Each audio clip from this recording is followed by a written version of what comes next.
En esta ocasión vamos a tocar un tema que seguro les va a gustar, un tema que sé que no se ha desarrollado. Agradezco infinitamente el privilegio de poder realizarlo.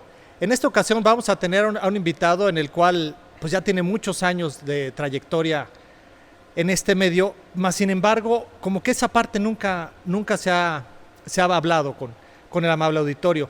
En esta ocasión hablaremos de la trayectoria, del recorrido profesional de Alejandro Alcaraz. ¿Cómo estás, doctor? Qué gusto, pues aprecio mucho hoy esta invitación. Bueno, que miren, hoy me tocaba saludar, presentar y compartir un tema con el doctor Carlos Solano, a quien por cierto lo presento, pero también los saludo y le agradezco. Les platico muy rápido. Hablábamos justo sobre este tópico que íbamos a abordar desde la perspectiva de su profesión. Nuestro buen amigo, el doctor Solano, es traumatólogo y bueno, es un gran especialista. Gracias. Pero resulta que me dijo, no, en esta ocasión no quiero que hablemos sobre algún tema relacionado a la salud, quiero que hablemos de ti. Y bueno, entonces no me puedo negar y con todo gusto lo vamos a hacer, gracias, doctor. Así es que gracias y sobre todo gracias a ustedes que estén siempre atentos de este espacio con aroma a café. Doctor, ahora sí soy todo tuyo. Venga, platícame de qué se trata. Primero que nada, pues ¿en dónde naciste?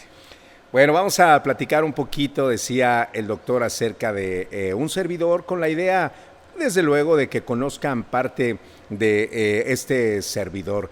Decías, primero, fíjate, decías, es que tiene muchos años de trayectoria. Me hiciste sentir viejo. Bueno, a decir, fíjate que yo inicié muy pequeño en este ejercicio de la comunicación. Nací en la Ciudad de México, me tocó nacer justo en esta ciudad, pero debo decir que mis padres, por un lado, mi madre, originaria justo de la Ciudad de México, mi padre, originario de Orizaba, Veracruz. Okay. Soy hijo de Alfonso Alcaraz y soy hijo de Sonia Cruz Silva, y ambos, por supuesto, con también una trayectoria en distintos ámbitos. Perdón, y digo, por eso el gusto por el café. Ya desde ahí te viene, viniendo de Orizaba, por supuesto. Ciudad cafetalera 100%.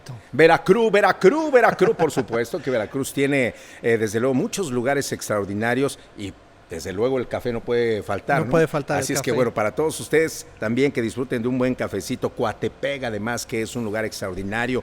Quien ha ido a Veracruz seguramente, bueno, conoce estos lugares, la parroquia, por ejemplo, que es un lugar tradicional para emblemático, tomar café, ¿no? Emblemático, y muchos otros lugares.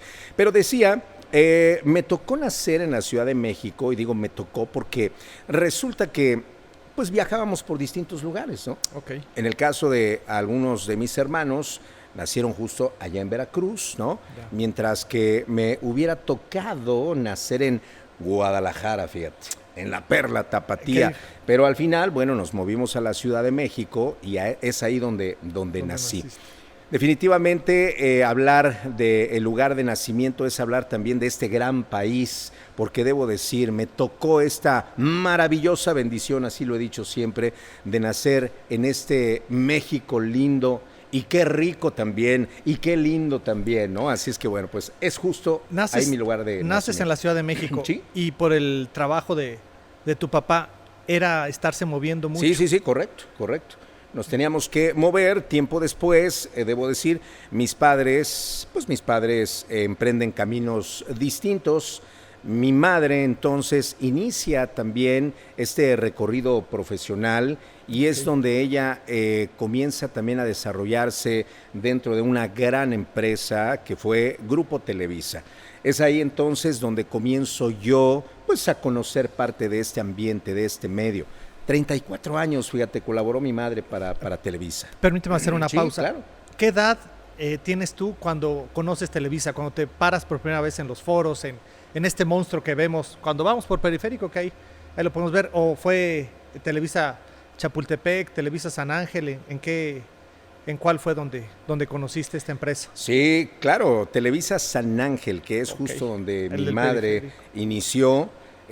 Pues me preguntas qué edad, pues yo corría en los pasillos de Televisa, ¿no? Corría, Niño, era un niño. quieto, niño. Un niño. Bueno, es más, yo pasaba en algunas ocasiones los fines de semana sentado en los foros de En Familia con Chabelo, sentado en los foros de Siempre en Domingo, ¿no? Y por supuesto, incluso recorría yo algunos de estos foros viendo las grabaciones de las telenovelas, aún siendo muy niño y lo recuerdo muy bien, ¿no? O sea, ahí te nace como que esta partecita de los medios de comunicación, de estar como estamos ahorita frente a un auditorio, como que le empiezas a agarrar gusto desde esa edad. Sí, me despierta sin duda este interés y es entonces cuando veo ese trabajo escénico, ese trabajo que hay, por supuesto, frente a las cámaras, pero también detrás de las cámaras, ¿no? Como parte incluso de este ejercicio, comienzo a involucrarme en distintas áreas. Claro, de forma empírica, porque al final pues era yo un niño, no sabía bien a bien lo que se hacía. Y al paso del tiempo, bueno, me fui adentrando y me despertó un gran interés esto. Oh, qué bueno.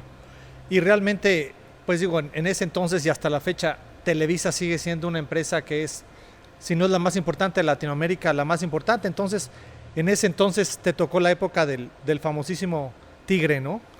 Fíjate, refieres a algo bien interesante, porque Televisa hoy por hoy, si bien es cierto, es una gran empresa, también no es lo que en la época de don Emilio Azcárraga Vidaurreta y don Emilio Azcárraga Milmo, por supuesto, bueno, pues fue de las empresas a nivel mundial, de las más importantes. Justo en ese tiempo, las 4 más importantes eran TCI, era News Corp, era Globo y naturalmente Grupo Televisa. Me toca ver esa transición precisamente entre Emilio Azcárraga Milmo y Emilio Azcárraga Jan, donde además se crean sistemas informativos muy importantes también, ¿no? Porque si bien es cierto, Televisa tenía el noticiero estelar 24 horas, como algunos otros, también es cierto que al paso del tiempo busca a través de estas alianzas, don Emilio Azcárraga Milmo, extender esta cobertura y por supuesto difundir a través de distintas cadenas lo que es la información. Es decir, se crea entonces el sistema informativo más importante que fue ECO, ¿sí? Sí, claro. En ese entonces, digo, no es como es ahorita, ¿no? Que son muchísimos canales y muchísimas formas de poder ver la comunicación. En ese entonces era, pues como se dice, de una forma muy centralizada y Televisa era quien mandaba, ¿no? Realmente lo que hacía Televisa era pauta para que lo que se iba haciendo en el resto del país. Definitivamente, se habla y se ha hablado por mucho tiempo de este monopolio, ¿no? O de este duopolio. Ajá. Cuando Imevisión deja de ser parte del Estado, ¿sí? Uh-huh. Y entonces, pues se privatiza. Sí. Y cuando surge precisamente Televisión Azteca, pues se habla ya de este duopolio. Al final y tiempo después se lanza esta oferta para la tercera cadena de televisión. Y es entonces como se comienza a diversificar, claro, sin perder de vista que obviamente a partir de la llegada también de la web y a partir naturalmente de las redes sociales, bueno, las comunicaciones han cambiado de una forma, pues, ¿qué puedo decir? ¿No? Es otro mundo, ¿no? Abismal. Sí. Abismal. Ahora sí que sí, realmente un giro de 180 grados de lo que vivimos nosotros a lo que se vive actualmente. Sí, es correcto. Pero entonces regreso a esta parte donde decía, se crean incluso, fíjate, contenidos muy interesantes, lo que decía, por un lado, el sistema informativo más importante que fue ECO, pero se crean también alianzas con algunas televisoras europeas, donde incluso surge Galavisión y se comienzan a hacer también algunos videoteatros, un producto que se exportaba así como las telenovelas. Claro, en su momento. Fue el gran negocio de Televisa, ¿no? Sí. Eso fue lo que sustentó a la empresa durante muchos años, ¿no? Es correcto. Así es. Pues mira, mi paso por esta empresa sin duda me dejó grandes enseñanzas, conocer a grandes personajes que fueron además mis maestros también y que no por ello dejé de pisar desde luego las aulas, porque si bien es cierto, te vas formando dentro de lo que es una empresa como esta y con grandes maestros, te puedo citar a algunos de ellos que fueron para mí un referente extraordinario y que lo siguen siendo. Don Luis de Llano Palmer, por ejemplo, Luis de Llano Macedo, Marco Flavio Cruz, la señora Silvia Pinal, Sergio Jiménez, además, ¿no? Un extraordinario director de escena y un gran actor también, ¿no? Decir, por supuesto, que muchos de ellos, Miguel Sabido, escritor además, Gerard Willier Legendré, con quien tuve oportunidad de participar, de colaborar, quiero decir que el productor francés, además, pues imagínate, ¿no? Todo lo que aportaron. Una riqueza, exactamente. Eso Así fue es. como que un bagaje que es el que te da lo que eres ahorita. Regresando un poquito, ¿en qué parte de México vivías? ¿De dónde se desarrolla tu niñez?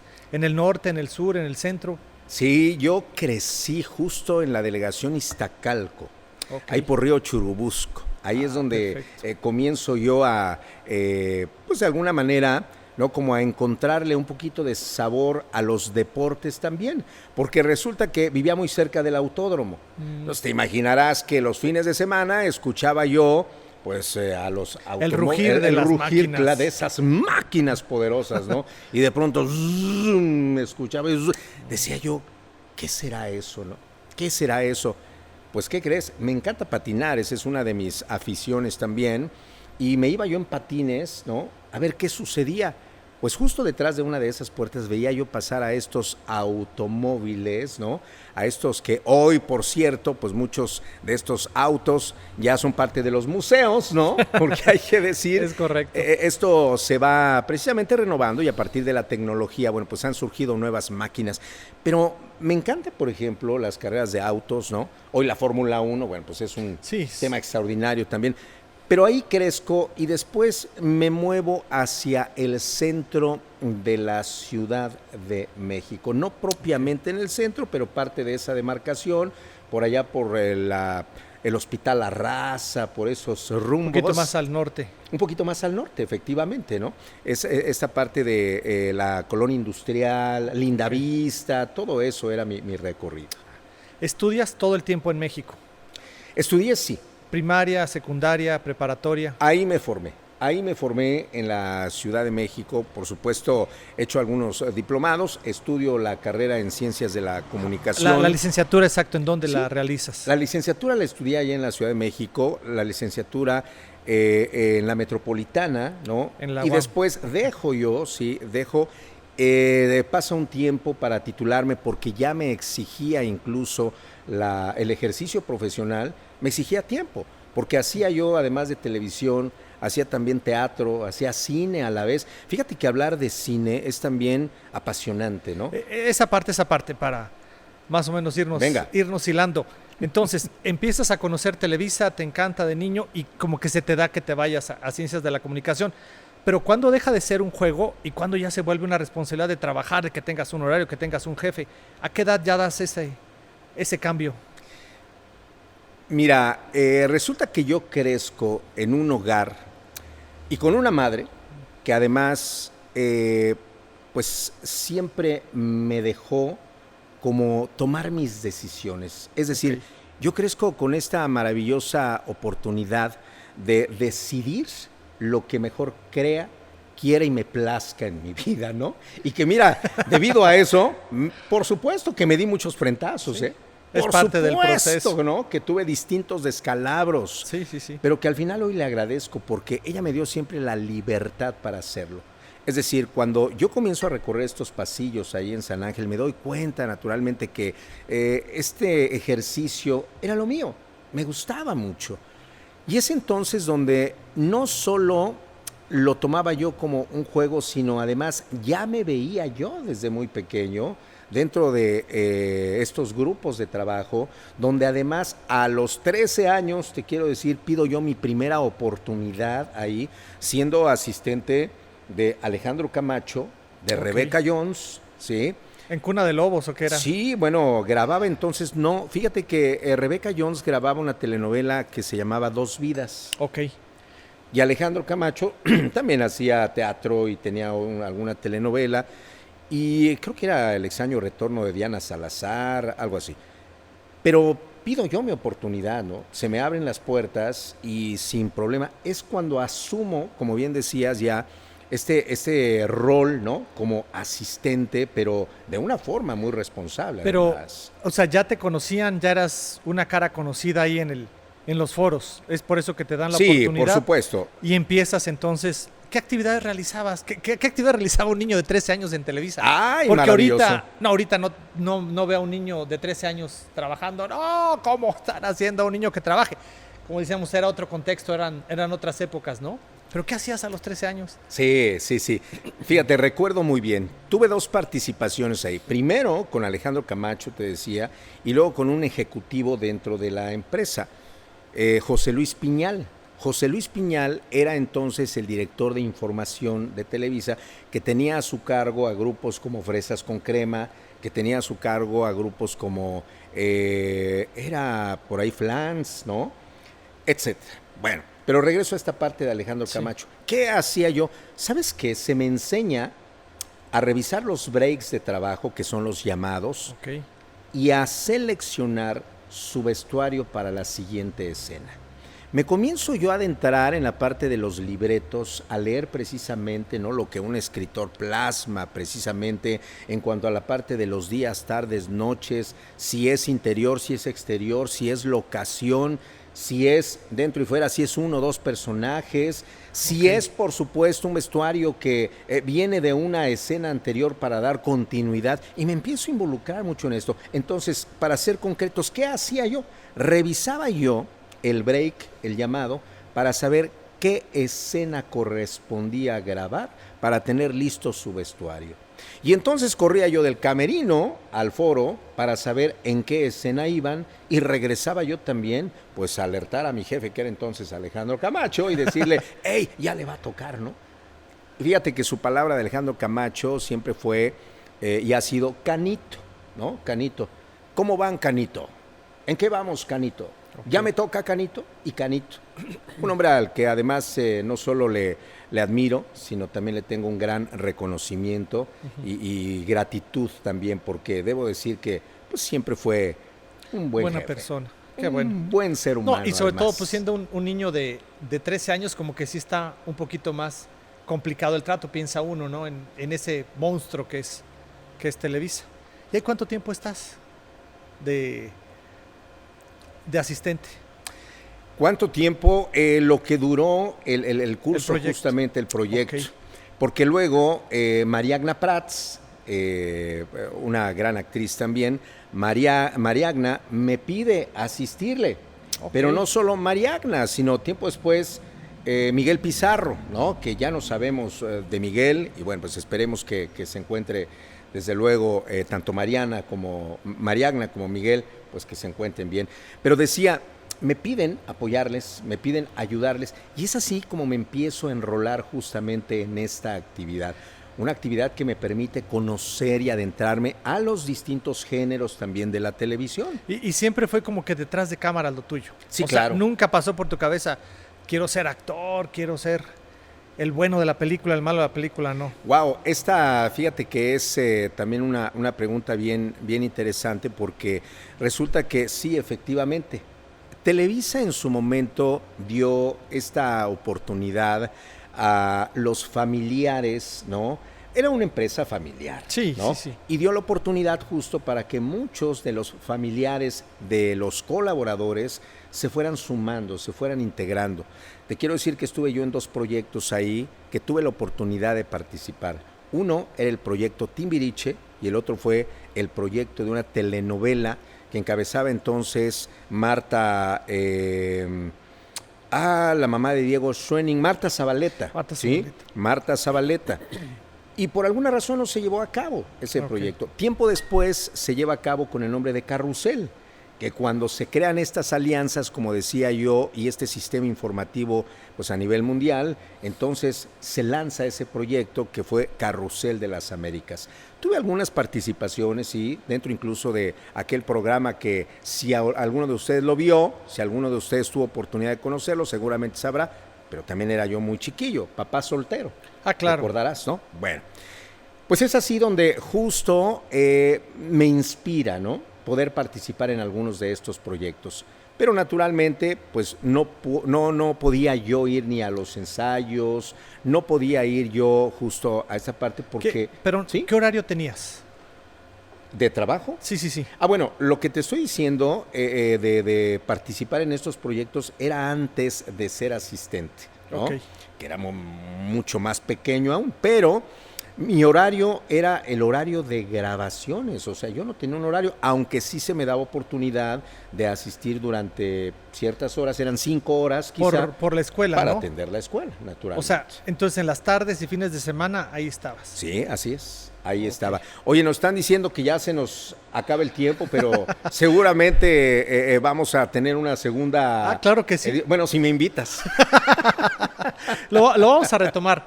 Queremos saber en sus comentarios qué les parece. Yo esto lo encuentro sumamente interesante. Una faceta, como les dije en un inicio, que no conocemos de Alejandro. A las personas que ya somos del siglo pasado, seguramente les va a revivir muy buenos recuerdos, viejos recuerdos. Y denos sus comentarios, ¿no? Que nos digan qué les parece esta parte. Así es, y que seguramente también y muy pronto voy a tener al doctor Solano hablándonos ahora de su ejercicio profesional, porque es Claro muy que interesante, sobre los tópicos también relacionados a la salud para entender y saber qué hacer. Doctor, yo te agradezco mucho, de verdad, No, al contrario, que me invites a esta emisión, ¿no? De mi vida, que es un poquito de lo que he vivido al paso de este tiempo y que seguramente usted como yo tenemos una historia, pero es una historia que al contarla seguramente nos va a identificar también. Y perdón, ¿Sí? y tendremos una segunda parte porque ahí estamos en México, pero ¿cómo llega Alejandro a Cuautla? ¿Y cómo se establece en el radio? ¿Cómo es el personaje que es el top en el radio? ¿Qué horario que le ponen? Horario que lo pone hasta arriba. ¿Cómo fue ese camino? Si tú lo permites, en otra emisión lo tocaremos. Muchas gracias, claro, y honrado me siento además de que estén ustedes pendientes y a la gente que nos sigue también a través de la radio, bueno, pues les abrazamos y les agradecemos también. Soy Alejandro Alcaraz, les agradezco mucho y gracias sobre todo por acompañarme con aroma a café. Doctor, gracias. Gracias, hasta luego.